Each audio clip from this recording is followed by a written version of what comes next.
You're listening to the Post-Apocalyptic Media Podcast.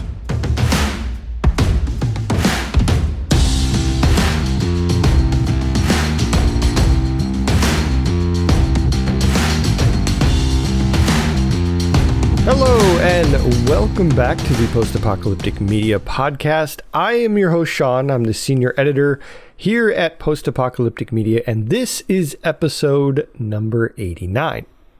So, what have we been up to this week in the realm of Post-Apocalyptic Media? Well, there's been, a few things, but I think the biggest takeaway from this week has been The Walking Dead. The Walking Dead has returned. Season 11, episodes 17 and 18 came out if you're an AMC Plus subscriber. So it's a big deal. This is the third chunk of this final season for The Walking Dead. And they've done it like this before, for several seasons before this. But this being the final season, we're not going to see this group anymore. We're going to see parts of them here and there. And that's not a zombie joke.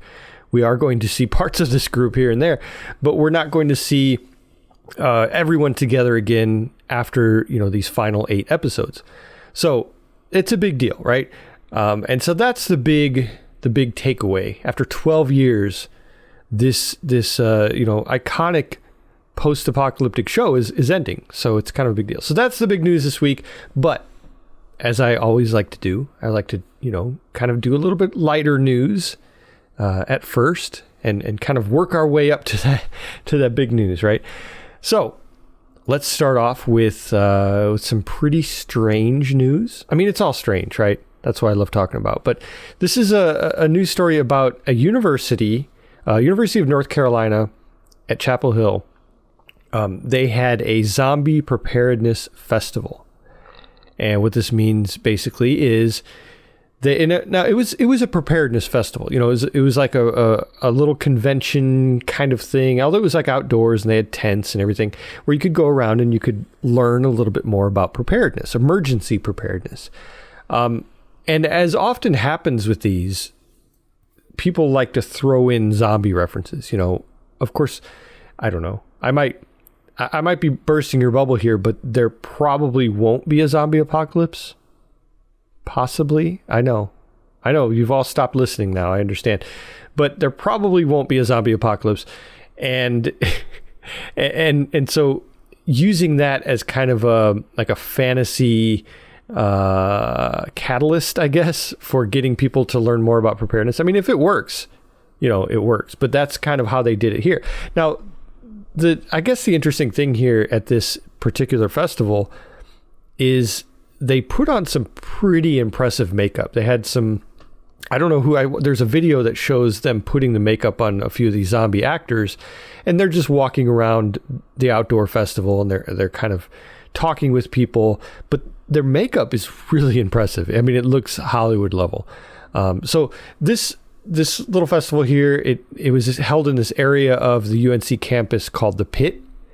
And they have an emergency management department there, where they were able to kind of coordinate, what they were going to show during this festival and what kind of things they're going to get people to learn and to get into. Because, we just went through here in America, we went through a pretty big hurricane that went through Florida and then turned, after it went straight through Florida, it made a left turn and went up and hit South Carolina. And it's a pretty crazy thing because a lot of people died from that. And a lot of people may not have been ready. There were warnings and things like that. But, even if you're not directly affected, if the hurricane doesn't go directly over you, it might mess up your power. You might have power out for 2 weeks or something. And in that situation, you have to be ready to know what to do. Do you have water stored up? And if you don't have water stored up, if it's raining that much, do you have a way to filter water? You could collect the water, right, with that much rain and through a hurricane, a storm, but it's a matter of filtering it and making it safe to drink. So water, food, shelter, things like that are important to just be prepared to deal with. in the case of emergency. And it depends on where you live. If it's hurricanes or tornadoes or fires or earthquakes or whatever it is, it's something that you should be prepared for. Where I live in an area where it goes below freezing maybe 5 times a year. And those 5 times are usually in January, and it's not a big deal, right? We prepare for it, and that's it. And it's not even something to really prepare for. It's not a big deal. But there was one year, probably about 15 years ago, where it snowed about 3 feet, and we never get snow over 6 inches. And it snowed about 3 feet, and we live on a mountain, and all the roads are closed. There was no way to leave the mountain. There was no way to get up the mountain. Literally, you had to park. And when I say mountain, I mean big hill, right? This isn't, I'm not talking about Montana and Wyoming mountains here. I'm talking about Appalachian mountains. So in the part of our neighborhood, we couldn't get up the hill to our house. So we had to park at the bottom and walk up.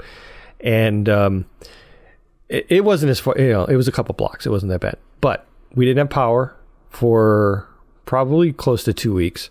And so we had to deal with, all the things, all the necessities of life. And I was prepared, we were ready for it. And it was actually pretty exciting. I have to admit, it was pretty exciting. So I just think that any kind of thing like this, preparing people for emergencies, is a very good idea. We have a pretty crazy time we're living in right now, not only for the fantasy side of post-apocalyptic, but also just the economy and the stock market being horrible and the price of everything going way up and all this kind of stuff. So it's good to prepare. And my hat's off to this college for doing this, for kind of getting these youngsters, college age, into the, realizing the importance of emergency management. So very, very cool. Again, University of North Carolina, very, very cool of them. And the use of zombies was cool too, I think. And if you haven't seen this, you should check it out. If you want to see some really cool Hollywood level makeup effects, check it out. There's a video in the article. All right. I also did an article this week about, I do this every month, beginning of every month, the top 10 post-apocalyptic indie Kickstarter projects.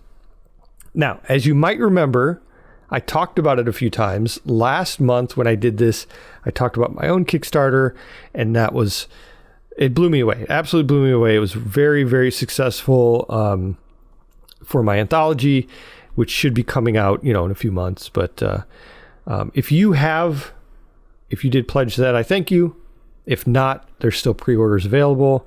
You can literally just go to my website, SeanSchuster.com, and you can get a pre-order for the book there before it goes to print. And then, of course, after it's gone to print, you can get it regular retail, stuff like that. That's my little plug. I threw in a little plug there. I hope you don't mind.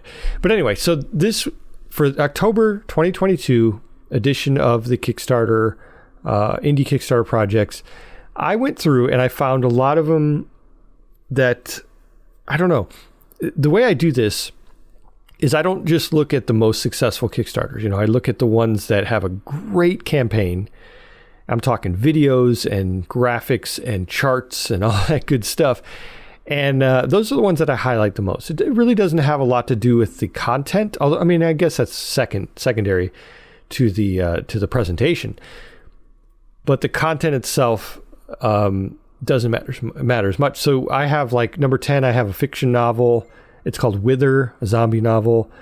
Number 9 is a comic book. Actually, I probably shouldn't go through all of these. It's kind of maybe a little boring. But there's novels, video games, comic books, and then toward the top, as I tend to do, because I really love tabletop games, there is a whole section on many entries for tabletop games. So we have number 3 is it's actually a D&D 5th edition apocalyptic setting called Kilios, the Prophecy. That seems pretty cool. So I picked that for number 3. They did an excellent campaign, and it's been funded. It's 153% funded, and it doesn't end until the 19th of October. So good on them. There's another one. Now this one, number 2 for me, was Rebels of the Outlaw Wastes. This is a game. It's a tabletop game. It's been around for a while. It was always downloadable. I think since last year it's been downloadable. You can download the PDF of the rules. And this is like the first time that it's available for purchase as a physical copy. So they actually reached out to me a couple weeks ago. I did an interview with them, and I was really impressed. I wouldn't put this on the list if I wasn't actually impressed by it. I wouldn't have done the interview if I wasn't actually impressed with it. So to do an interview and then to also see the campaign come out, and it was, it's a good campaign. It has everything you would want to know about it. And to prove that, the campaign has been up for a day as of the time that I'm recording this, and it's almost 100% funded in a day. So that's exciting. I mean, they didn't make it a full 30-day campaign. They made it, I think, 28 days or 24 days because it ends on the 28th. So check that out. That's number 2 on my list. And number 1 is another tabletop game called Apocalypse Keys. This is a very interesting... It's an interesting game. It was fully funded in 2 hours. They're up to over 400% of the campaign is funded. I don't know. I don't know if you guys find Kickstarter stuff interesting. I find it so interesting. The fact that it's an indie project, no matter what it is, that's something that someone's passionate about and they're putting out, and other people are just jumping on it and funding it. That's so cool to me. I have spent so much money on Kickstarter. I think I have like 42 projects that I've backed now. It's up there. But I'm just a big fan of that. I'm a big fan of getting this kind of early access stuff and also helping these people out with, basically funding before the project starts. And I've never been, I'm 42, I think it is, and I've never been burned on any of them. So very good deal. All right. So if you don't like Kickstarter, I apologize for that entire rant. Next little bit of news. So this is touching on Walking Dead stuff because Walking Dead is so big right now still. We have a Negan / Maggie spinoff, right? It was controversial. A lot of people didn't know why this was happening, what's going on, and it was called Isle of the Dead. Well, the news here is that they've changed the name now to Dead City. I don't know, not a huge piece of news, but I figured it would be kind of cool to mention. Dead City is the name of the new thing. I don't know why they're doing that. I don't know it's supposed to still be in Manhattan, and I think that was the whole premise of the Isle of the Dead thing with the Manhattan Island, etc. But maybe, I don't know, maybe there was some kind of issue with the name. But Dead City. So stop looking for Isle of the Dead and start looking for Dead City if you're interested in that spinoff. Okay, another little bit here. Now this is interesting. I'm going to talk about this movie called Vesper. I have been looking forward to this movie Vesper for a long time. It looks really incredible. It just looks like a really great world. There's like robots mixed with kind of a Last of Us feel to it, but I never got to see it. I didn't get to see the movie. It came out last Friday. Now that's only been, half a week since then, but I just didn't get a chance to see it. I checked it out on Amazon. I was thinking about renting it, but it was $6.99. I don't know. I mean, I'm a cheapskate, but $6.99 is kind of, I'm looking for like a $2.99 rental, maybe $3.99, $6.99 for a brand new indie movie.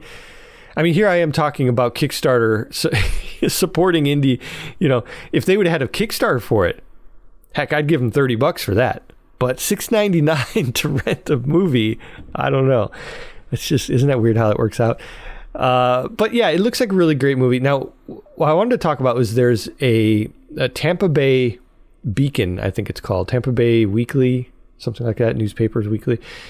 They have an article about it. It just came out today, and it's a review. So I wanted to go over this review a little bit. So here's kind of the intro. They talk about a lot of the interesting things that Gen Z and millennials are obsessed with right now. And this is kind of a intro to this review, kind of getting you into what to expect. So they're saying that right now, those two generations are obsessed with end of the world scenarios and post-apocalyptic worlds. Well, hey, welcome, right? I'm a Gen Xer, so I welcome you to to this. You know what I mean? So the article goes on and explains a little bit about what Vesper is. It says it's an environmental disaster that brings civilization to its knees and triggers a new dark age. That is why I wanted to see this. It seems really cool. It's available through various streaming platforms such as Vudu, Apple TV, Amazon Prime Video, and DirecTV. Now that's all, none of that is included. You have to rent it through all of those. So when they say it's available, it means to rent or buy. So keep that in mind. So this is what the prologue says about the movie. It says, the new dark ages, humanity tried to prevent the impending ecological crisis by investing massively in genetic technology, but it failed. Engineered viruses and organisms escaped into the wild, wiping out edible plants, animals, and large populations of humans. An oligarchy now thrives in enclosed cities called citadels, while everyone else struggles to survive. For food, people rely on seeds traded by the citadels. However, these are coded to produce only one harvest. So it's kind of a mix between like ecological disaster mixed with dystopia, for the fact that they have these citadels that have food that is it's kind of like a Monsanto thing, where Monsanto goes around and copyrights seeds so that, and this is true. I'm going to go on a little rant here. Be ready. If a farmer is growing seeds over here, corn from a Monsanto seed, and it grows up and it blows across the street to another field and starts growing there, Monsanto can legally take that crop and possibly even that land because they have their property on that land. It's crazy. It's cray. And that's something that's actually going on right now. But anyway, back to this movie. I just want to show you that this is not that, far-fetched. So the story revolves around a girl, a 13-year-old named Vesper, right? And she loves survival skills. She has a knack for biotechnology, but she lives in absolute squalor in a small house with her father, played by Richard Brake. Now, he was previously a soldier for one of these citadels, but he was paralyzed. And he's able to communicate with her by using a floating drone that's connected to his brain. So he's paralyzed, right, from the war or from, being a soldier. And he's able to follow her around and be with her on her adventures as a floating drone. There's a picture of it in the trailer and in the promotional pictures and all that. This floating drone that kind of follows her. I mean, it looks kind of like in Fallout 3, Fallout 4, the floating radio robot things that, drones that kind of follow you around, follow your character. So that's a cool idea. I think that's a really cool idea. But the whole movie is, I like the setting. I like the idea of an ecological apocalypse. I think that's really cool. So I hope, I'm going to link this review in the show notes for this. I don't want to, go too far into it and give away any spoilers, of course. But I want to see the movie, and I think I want to write up a review. Hopefully I can just bring myself to spend $7. I don't know if I can do that. It's huge, right? but like I said, if it was a Kickstarter, I'd be like, $30-$40 here. What? I get some extra stickers? Okay, $30 right here. Yeah, that's how I work. All right, let's go into this last bit of news here, this last topic, and that is The Walking Dead, Season 11, Episodes 17 and 18. Now, I wrote complete reviews for these on the website, 2 separate articles, one for 17, one for 18. 17 is called Lockdown, and 18 is called A New Deal. Again, I'm not going to give spoilers here. I would like you to, if you're a Walking Dead fan, check it out yourself, see what you think. and then check out my article and see if you agree. You know, I tend to not really pull any punches when I don't like something. So let me just give kind of a brief overview here. We're coming back from episode 16, which was way back in April. I talked about this last podcast too, but we came off of that and we're kind of tying up some loose ends, right? So we had the big deals from then were Sebastian Milton, Pamela Milton's son, was caught playing games with civilians, basically throwing them to be killed by zombies and for sport, I guess. So they deal with that.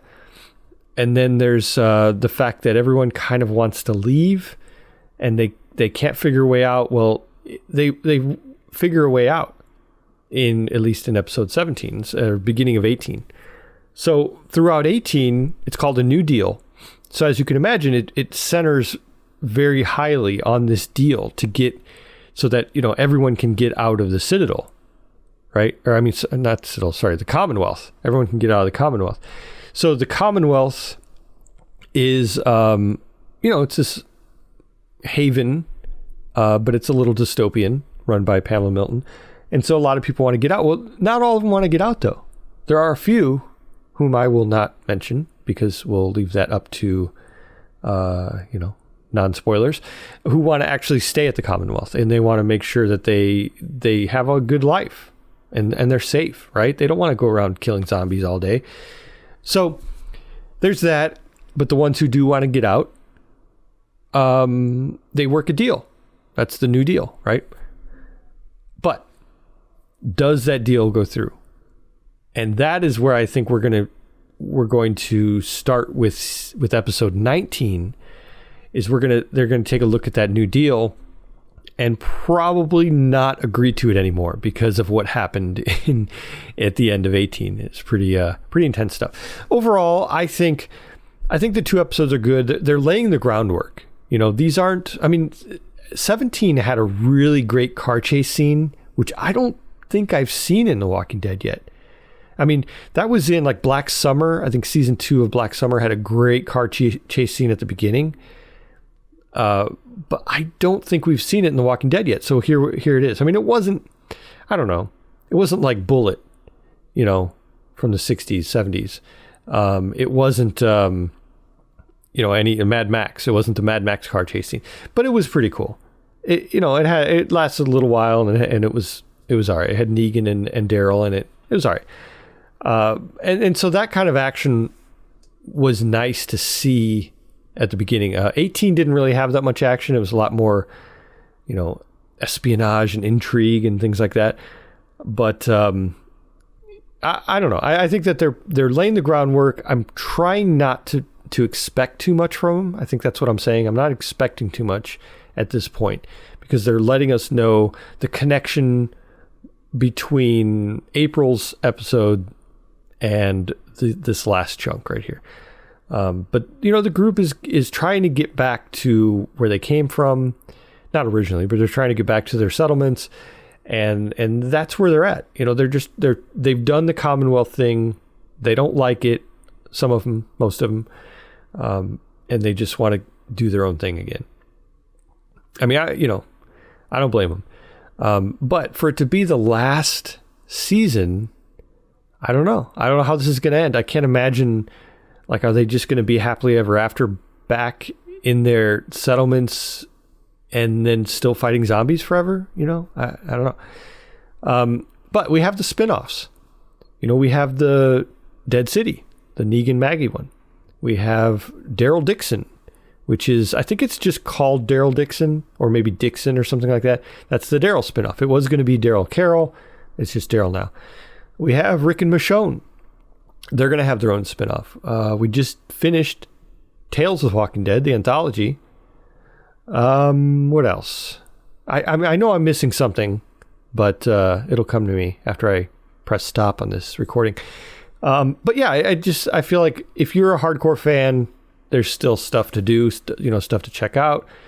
But it's sad that this is going to end in November, basically. We're not even, this is going to be it in the next, I think it's the end of November. I think it's like the 25th, somewhere around there.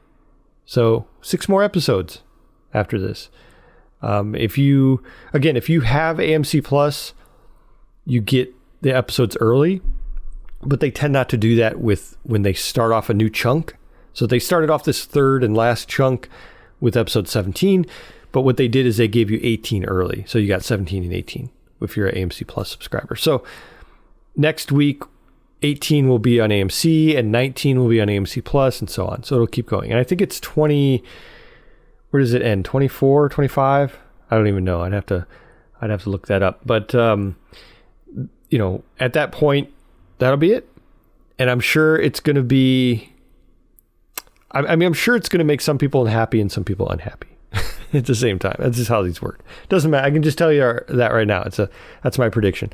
So we'll see how it comes, how it goes, and we'll go from there. But yeah, I think that's probably, I'm probably going to end this show a little early because that's pretty much all I had to talk about.